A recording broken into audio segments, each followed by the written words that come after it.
Hello, welcome back to Mama B Made It. Today we are going to be working on chicken pot pie filling in a jar.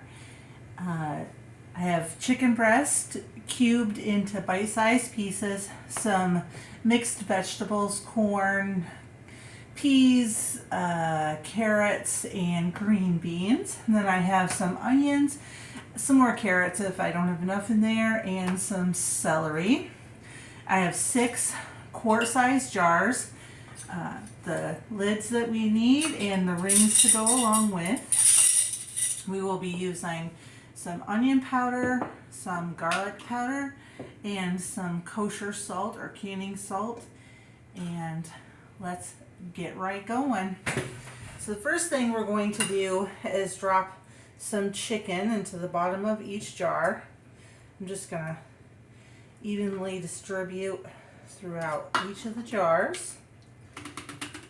And then I'm gonna put my spices right on top of the chicken, just so it gives that chicken some flavor. I'm going to be using filtered water today instead of chicken broth. But what will happen is as this cooks in the canner, we will get a nice broth with all those veggies and delicious chicken. Right. I will see if I can find the link to the recipe and put it in the description of this video. If I can't, I'll just write it out.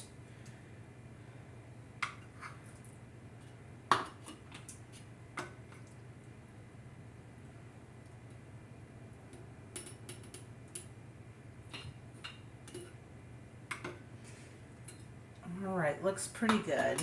So now we're going to add our spices.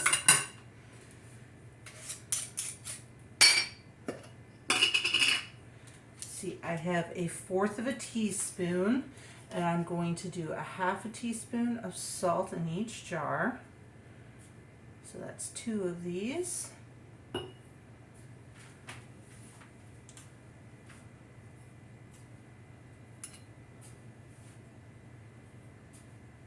Last time I didn't really do each ingredient in all of the jars, and I got a little bit confused which one I had done. I just suggest do all your ingredients one at a time in each jar. That way you know that you've added everything that you need to. And I'm going to do a 1/4 of a teaspoon of each garlic and onion granules. That was the onion. And you can do this to taste the seasonings. It really doesn't affect anything other than how you like it. And I don't think I'll actually be using this for a pot pie. I think we'll be using this for stews and maybe even casseroles. You will have to, if you want it for like a soup, you'd have to add a jar of broth, and if you wanted it for pot pie, you'd have to thicken that filling after you were done. Now I'm going to add 1/4 of a cup of onions to each jar. I may come back and add another 1/4 of a cup. I just want to see what the 1/4 of a cup looks like, because I think onions makes the soup better.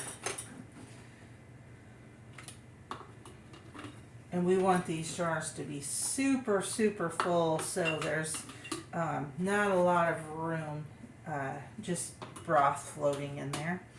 All right, I think I'm going to go ahead and do one more 1/4, so it's a 1/2 of a cup of onions in each jar.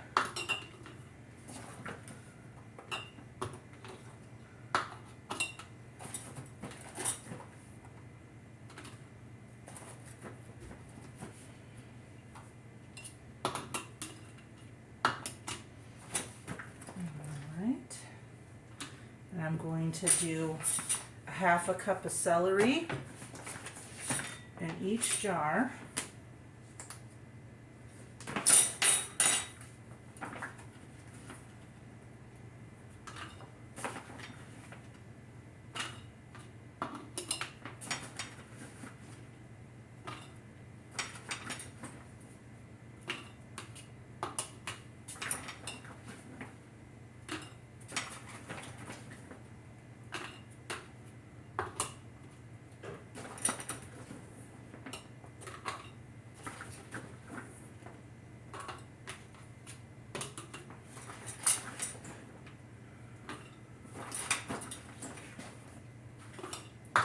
last one.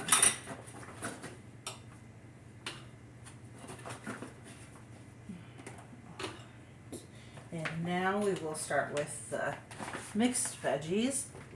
We'll do a half cup each, and we'll just see where we're at after we do a half cup in each jar. Now some of the veggies in here are frozen veggies that I thawed, and some are veggies out of our garden.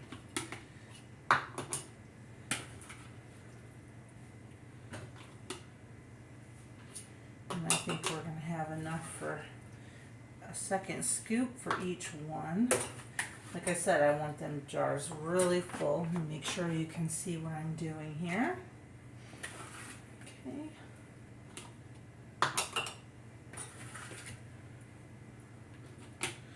And I may top any jars off with some carrots that aren't quite all the way full. But looks like I'm going to run just a little short on the mixed veggies. That is okay. Not a big deal. As far as the ingredients goes, it's not going to hurt anything if it's not the equal amount of vegetables, or it's the same exact vegetables, I should say, because they're all going to have the equal amount of veggies, just different veggies. Alrighty, that looks pretty good. And we're going to leave about a 1/2 inch headspace after we get the broth in, or the water in, and we're going to debubble. Just a little bit more in that one.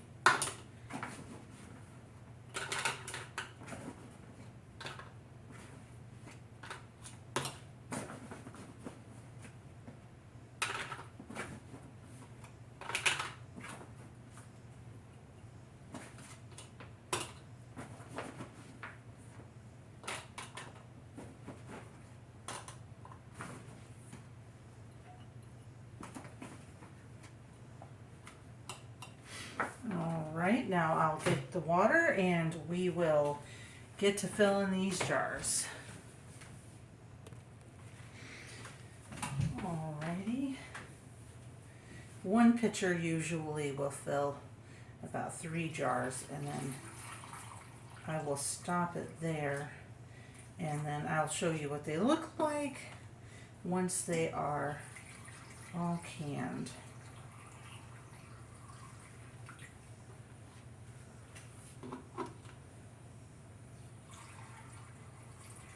I'm not going to walk through the canning process. There's lots of great tutorials for this, for canning.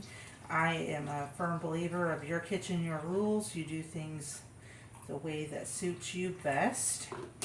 So do your education and figure out what you feel most comfortable with.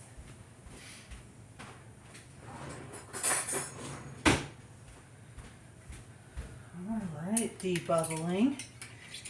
And as I always knew it was important, but doing fruit is hard. You don't want to break the fruit apart, and when I've done my fruit, it's kind of disappointing and upsetting when you get done and there's all kinds of air bubbles inside of there, and you worked so hard. And so just make sure you debubble really well.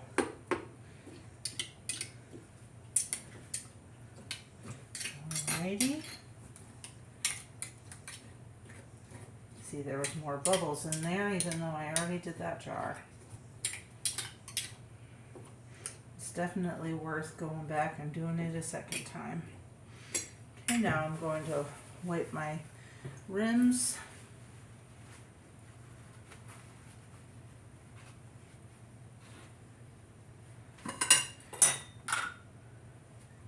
Add my lids.